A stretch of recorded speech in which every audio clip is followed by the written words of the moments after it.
ओम नमः शिवाय गुरु जी सदा सहाय। ओम नमः शिवाय गुरु जी सदा सहाय। जय गुरु जी, शुक्राना गुरु जी, अनंतम शुक्राना महाराज। सभी जी आज हम पढ़ेंगे शिव महापुराण ग्रंथ से सत शत्रुद्र संहिता का अध्याय 3। नंदिकेश्वर उवाच शृणु तात महाप्राग विधि काम प्रपूरकम् अर्धनारी नराख्यं हि शिवरूप मनुस्तुतं यदा दृष्टा प्रजाः सर्वा न व्यावदर्गान्त वेदस्वा तदा चिन्ताकुलोऽभूत् स तेन दुःखेन दुःखिताः नाभो वाणि तदा ध्येयसृष्टिमिथुनाञ्जापुः तुष्ट्वा मैथिली सृष्टि ब्रह्माकृत मननन्त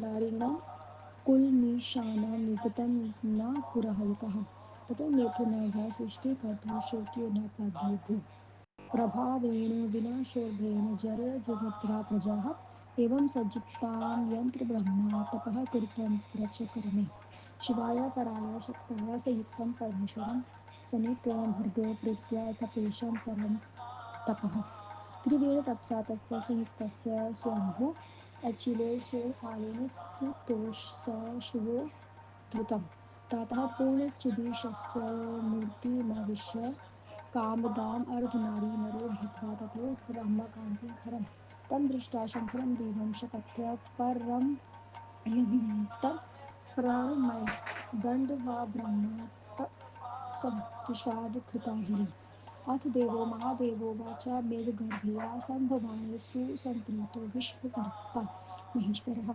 ईश्वरुवाच वत्स वत्स महाभाग्यमं पुत्रः पितरः ज्ञातवानस्मि सर्वं तत्स्वस्ततेर्मनोरथं प्रजानावनेव वृद्धायत् तपस्थं त्वाग्नो तपसा तेन तुष्टोऽस्मि ददामि च तवे सप्तमी इति युक्ता परमोदरं स्वभावमधुरं वाचः पृथुचकार वृक्षो भोगादेवीशं शिवा तामदृष्टा परमा शक्ति कृतभुवता शिवागतं प्राणिपत्यविनीतात्मा प्रार्थनामस्यतः विधि ब्रह्म उवाच देवदेव सुष्ठुहृदेन त्ववोक्तपतिना शिवे प्रजा सर्वा नियुक्ता शम्भुना परमात्मना मनसा निर्मिता सर्वे शिवे देवदेवे मया न बुद्धिमुपचिन्तन्ति सृज मदा पुनः पुनः मिथुन प्रभावमेव कृत्या सृष्टिमतः परं सर्वद्रयन्तीमिच्छामि सर्वा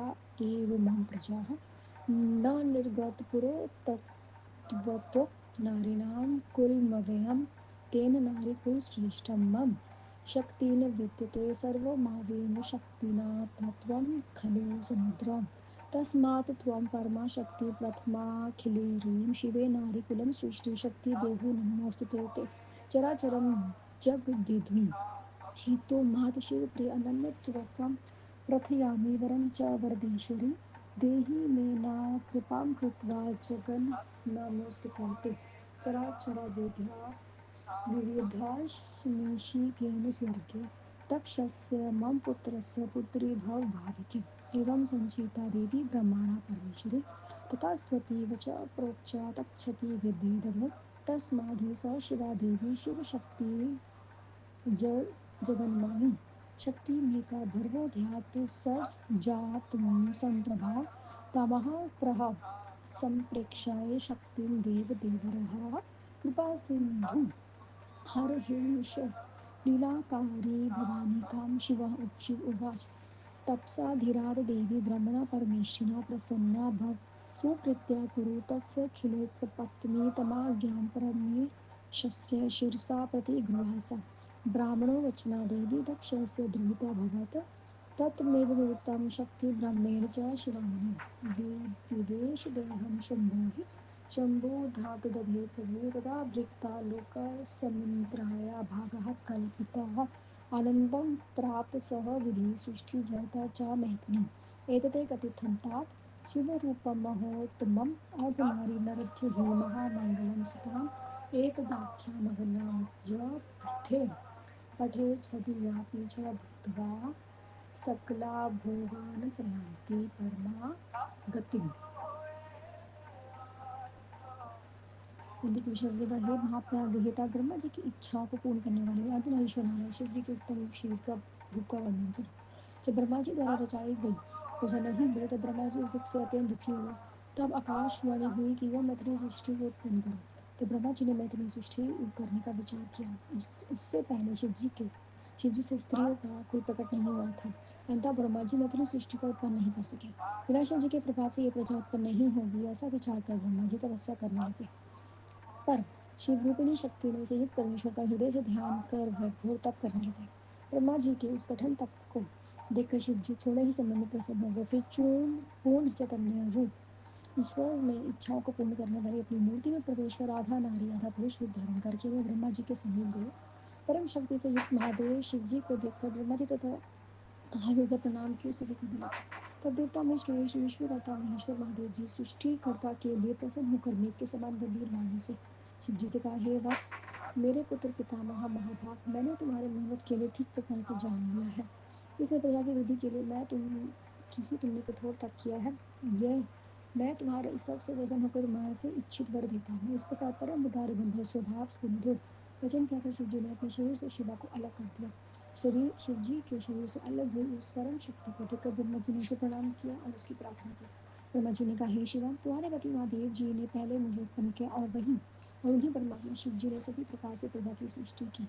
हे शिवा, मैंने मन से देवताओं के बारे से सृष्टि की किंतु उनकी वृद्धि नहीं हो रही है। इसके बाद अब मैं मैथिली सृष्टि के क्रम से अपनी प्रजा को बढ़ाना चाहता हूँ क्योंकि ये सब मेरी प्रजा है। आपसे पहले अविनाशी स्त्रियों कोई प्रकट नहीं हुआ था, इसलिए नारी कुल अति श्रेष्ठ है। इसे उत्पन्न करने में मैं समर्थ नहीं हूँ। सभी शक्ति की उत्पत्ति आपसे ही होती है, इसीलिए परम शक्ति स्वरूप अखिलेश्वरी आपकी मैं प्रार्थना करता हूँ। हे शिव, मुझे बारी की सृष्टि करने के लिए शक्ति दीजिए। आपको नमस्कार है। हे शिव प्रिय माता, चराचर जगत की कारण शिव जी है, वर को देने वाली ईश्वरी हूँ। आपसे एक और वर मांगता हूँ, उसे भी जो जगन माता मुझे दीजिए। आपको नमस्कार है। ये माता चराचर की वृद्धि के लिए आप एक शक्ति से मेरे पुत्र दक्ष प्रजापति की कन्या हो जाइए। इस प्रकार ब्रह्मा जी ने परमेश्वरी की देवी से प्रार्थना कर उन्होंने सब स्वीकार कर लिया और वह शक्ति ब्रह्मा जी को दे दी। जगत माई व शिवा को अपनी बहू के बीच के सामने समान शक्तिशाली ने दूसरी शक्ति को उत्पन्न किया। उस शक्ति को देखकर लीलाकारी कृपा सिंधु महादेव शिव जी ने हंसते हुए संसार की माता पार्वती से कहा। शिव जी ने कहा, हे देवी, ब्रह्मा जी के तप से तुम्हारी आराधना की है, अंतः प्रसन्न होकर उनके मनोरथों को पूर्ण करो। परमेश्वर शिव जी की उस आज्ञा को सुनकर ब्रह्मा जी के वचनों को सुनकर वह दक्ष प्रजापति की कन्या हुई। हे मुनि, वह शिवा ब्रह्मा जी को अतुलनीय शक्ति देखकर शिव जी के शरीर से प्रविष्ट हो गई और शिव जी अंदर ध्यान हो गए। उस दिन से स्त्री संसार में स्त्री का भाग अलग ही दिया जाने लगा। तब ब्रह्मा जी आनंदित हुआ, मैथिली सृष्टि का आरंभ हुआ। अर्थात इस प्रकार शिव जी से अर्धनारीश्वर रूप का वर्णन कर इस प्रकार शिव जी के अर्धनारीश्वर रूप का जो वर्णन कर दिया है, जो सज्जनों के लिए मंगलदायक है। इस पवित्र कथानक को जो पढ़ता है सुनता है, वह संपूर्ण सुख भोग को भोग कर अंत में परम पद को प्राप्त होता है। ओम नमः शिवाय। शिव जी सदा सहाय। ओम नमः शिवाय। गुरु जी सदा सहाय। जय गुरु जी। शुक्राना गुरु जी। अनंतम शुक्राना गुरु महाराज। अनंतम अनंतम शुक्राना।